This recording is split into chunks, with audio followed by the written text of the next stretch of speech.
Assalamualaikum warahmatullahi wabarakatuh. Waalaikumsalam warahmatullahi wabarakatuh. Pertama-tama dan yang paling utama, mari kita panjatkan puja dan puji syukur kita kehadiran Allah Subhanahu wa taala yang mana pada hari ini kita dapat dipertemukan pada acara penyuluhan tentang pendidikan dan budaya anti korupsi. Kemudian sholawat beserta salam tak lupa pula kita hadiahkan kepada junjungan Nabi besar kita Nabi Muhammad SAW dengan mengucapkan Allahumma sholli ala sayyidina Muhammad wa ala ali sayyidina Muhammad. Baiklah, kepada Bapak Kepala Desa yang telah hadir yang saya hormati, kemudian tak lupa juga dengan narasumber dan para ibu-ibu yang saya hormati. Berhubung waktu sudah menunjukkan pukul 8, dimohon kepada semua yang sudah datang diharap tenang karena acara akan segera kita mulai. Seperti yang sudah diberitahukan sebelumnya bahwa acara pada hari ini yaitu tentang penyuluhan pendidikan dan budaya anti korupsi, yang mana susunan acaranya itu adalah sebagai berikut. Yang pertama, pembukanya sedang berlangsung, kemudian sambutan oleh kepala desa, selanjutnya acara inti yaitu penyuluhan tentang pendidikan dan budaya anti korupsi, kemudian ada sesi tanya jawab, dan yang terakhir adalah penutup. Demikianlah susunan acara pada hari ini. Langsung saja kita mulai acara pada hari ini dengan susunan acara yang sedang berlangsung yaitu pembukaan. Kemudian kita buka acara hari ini dengan membaca kalimat basmalah bersama-sama. Bismillahirrahmanirrahim. Menginjak acara yang kedua yaitu sambutan oleh kepala desa kepada Bapak Fajrian Sujatmiko, dipersilakan.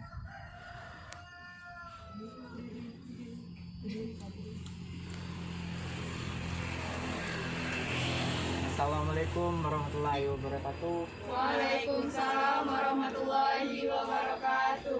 Saya sebagai kepala desa Kelurahan Gunung Lengkuas, Kecamatan Bintan Timur, mengucapkan terima kasih sebesar-besarnya pada ibu-ibu yang telah datang,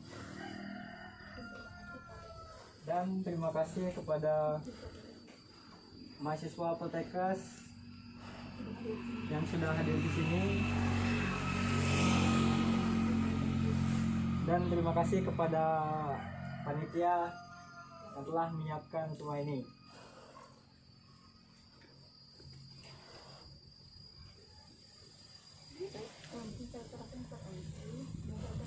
Oh, baiklah.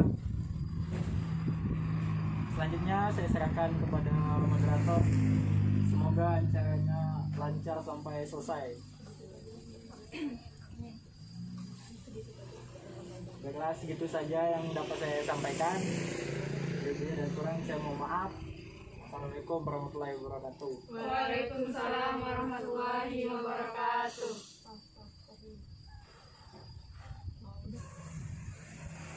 Baiklah, terima kasih kepada Bapak Kepala Desa yang sudah menyampaikan pada sambutannya. Kemudian kita masuki acara selanjutnya yaitu acara inti dari penyuluhan, yaitu penyuluhan tentang pendidikan dan budaya anti korupsi yang akan disampaikan oleh narasumber kita yaitu Saudari Anggi Silvana. Kepada Anggi Silvana, silakan.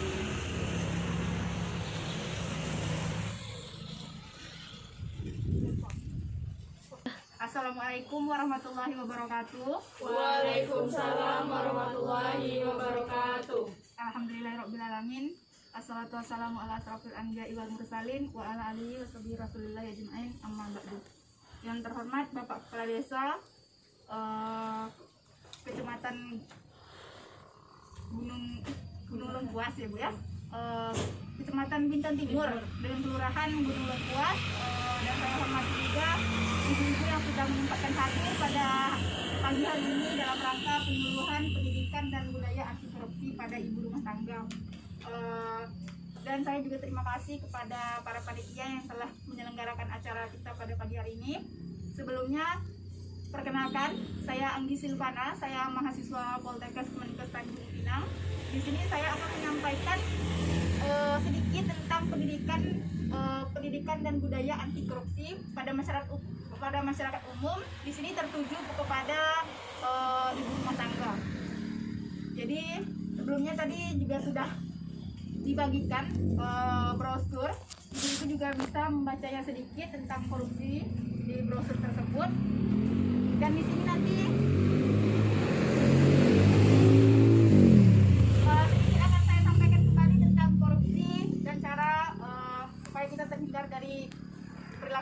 Baiklah ibu-ibu, tentunya ibu pernah dong dengar kata-kata korupsi di TV-TV, pernah nggak Bu?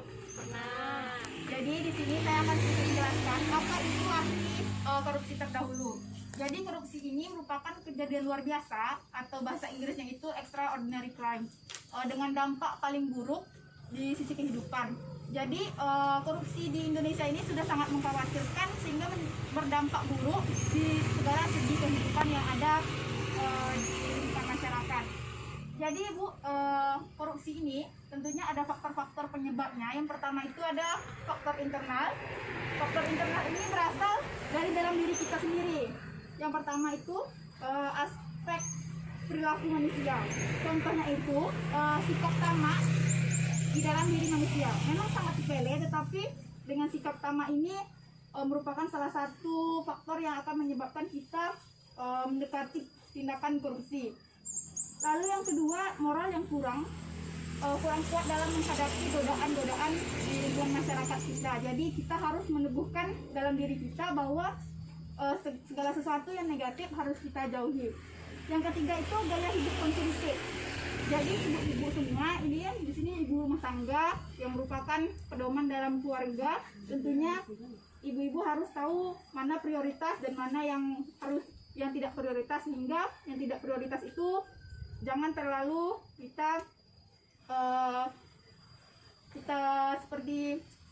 jauhkan lah yang bukan prioritas dalam keluarga kita. Lalu yang terakhir tidak tahu atau malas dalam kerja keras. Jadi kita di sini sebagai ibu rumah tangga dan ibu rumah tangga untuk mendidik anak-anaknya nanti harus mengajarkan kepada anak-anaknya bahwa kita itu harus bekerja keras untuk mendapatkan sesuatu. Tidak ada yang sesuatu yang instan sehingga kita dapatkan. Lalu yang kedua, ada faktor eksternal. Faktor eksternal ini merupakan faktor yang berasal dari luar diri kita.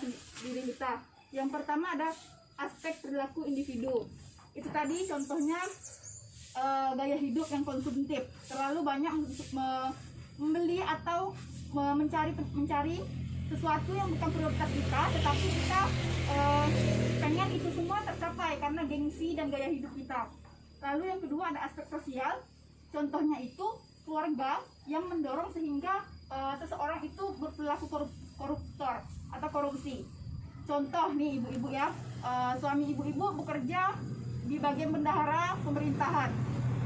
Suami ibu-ibu ini tidak ada keinginan untuk korupsi, tetapi karena gaya hidup ibu-ibu yang terlalu boros, sehingga ibu-ibu bilang nggak apa-apa, selalu pengen uang yang lebih, selalu ingin barang-barang yang branded, sehingga ibu-ibu kayak mendorong suami ibu agar melakukan korupsi. Contoh, nggak apa-apa lah Pak, ngambil uang dikit, belum tentu orang pemerintah tahu, sehingga suami ibu ini malah iya juga nggak bakalan tahu kalau kita ngambil sedikit, padahal itu akan menyebabkan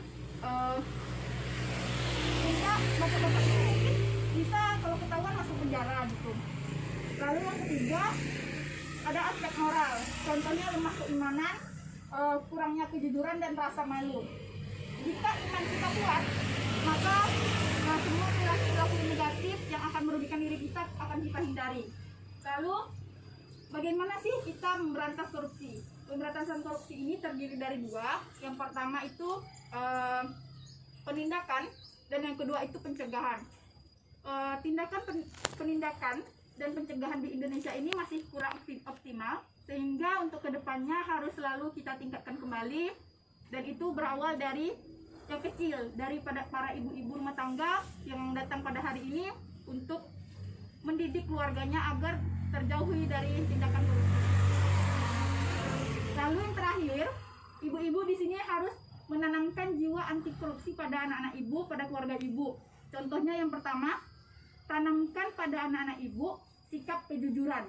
Kenapa kejujuran? Dengan jujur anak-anak ibu nanti terbuka dengan ibu untuk menceritakan apa yang dia alami, apa yang mau dia buat, sehingga ibu-ibu di sini bisa menyampaikan kepada anak bahwa ini salah loh nak, kamu nggak boleh kayak gini.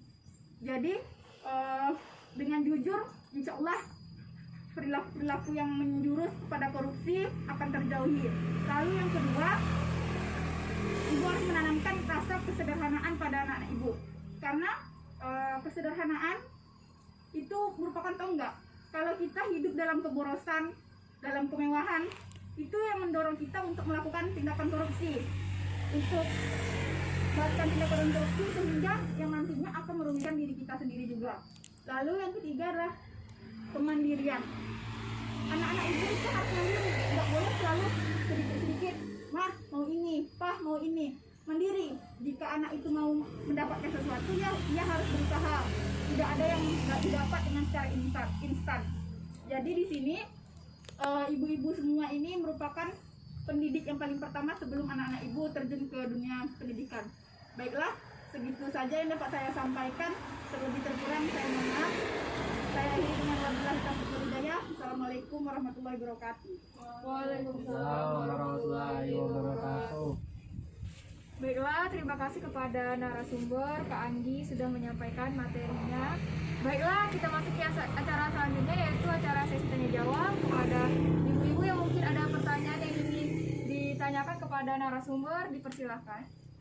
Ya. Baik, Assalamualaikum warahmatullahi wabarakatuh. Waalaikumsalam warahmatullahi wabarakatuh. Perkenalkan, nama saya Ibu Dwi. Saya ingin bertanya kepada yang Anggi. Saya bertanya, contoh dari perilaku konsumtif itu dan bagaimana cara mencegahnya agar kita, terutama perempuan ini, agar tidak terlalu terjerumus ke perilaku konsumtif. Terima kasih. Baiklah, jadi pertanyaannya itu dari Ibu Dwi, bagaimana contoh dari perilaku konsumtif dan cara pencegahannya. Baiklah, ada yang ingin ditanyakan lagi, Ibu-ibu? Kita tampung dulu. Baiklah, jika tidak ada lagi yang ingin ditanyakan kepada narasumber, dipersilakan waktu dan tempat. Baik, saya izin duduk ya ibu-ibu ya, untuk menjawab pertanyaan dari Ibu Dwi tadi, apa itu perilaku konsumtif dan bagaimana caranya kita agar terhindar dari perilaku konsumtif.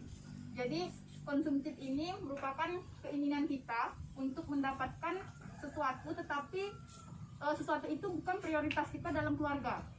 Contohnya, kita di dalam keluarga itu pasti kita kebutuhan kita tuh konsumsi, berarti konsumsi rumah tangga gitu kan. Tetapi di sini ibu mempunyai keinginan, ibu-ibu di luar sana pakai tas branded, pakai mobil mewah, ibu juga memiliki keinginan untuk mendapatkan itu. Tetapi di sini mungkin keadaan ekonomi kita berbeda-beda. Jadi tetapi itu ibu tadi harus mengelis apa yang prioritas dalam keluarga ibu, sehingga kebutuhan kita tidak ada yang kekurangan.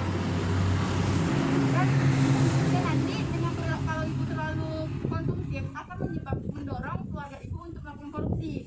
Jadi semua itu bertahap. Jika ibu terlalu berperilaku konsumtif, sehingga nanti suami ibu atau siapa yang mencari nafkah tertekan nih, karena ibu selalu ingin mendapatkan yang lebih lagi. Jadi dengan ibu mengelis apa saja yang prioritas dalam yang harus kita dapat, yang memang jika kita dapatkan itu seperti kebutuhan manusia kita, akan menyebabkan ketidaklancaran di dalam keluargaan kita kan. Jadi cara mencegahnya yaitu ibu tadi harus mengelis apa yang prioritas dan apa yang tidak, dan yang tidak itu diharapkan untuk dikurangi sedikit demi sedikit. Baik, itu saja apa yang saya serahkan kepada moderator. Baiklah, terima kasih kepada narasumber yang telah menjelaskan.